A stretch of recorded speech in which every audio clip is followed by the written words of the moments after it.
देखो ये क्वेश्चन अच्छी 20 रु 50 मध्य केतोटी संख्या 5 द्वारा विभाज्य आम काढ़ा ताले केमती काढ़ा ता ट्रिक आज शिखा आम कौन करवा 50 डिवाइडेड बाई 5 लिखा माइनस करदे 20 डिवाइडेड बाई 5 माइनस करदे ये हम 10 ये हम के 4 फेड़ीदे के जाऊँगी 6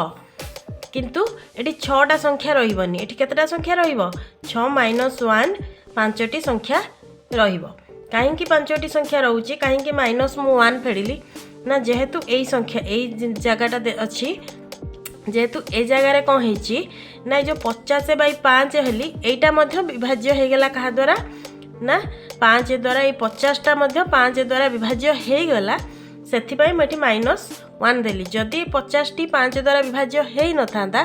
ताहले आमको ये -1 करने को पड़ो ना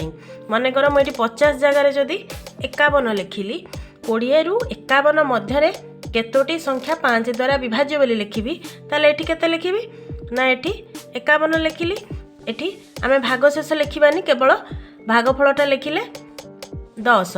10 -4 ताले एठी केतोटी विभाज्य संख्या हो जाउची 50टा एपटे ऐड हो गला तेणु 50टा जेहेतु ऐड हो गला ताले एठी केतोटी संख्या हबो ना 6टी संख्या द्वारा विभाज्य हबो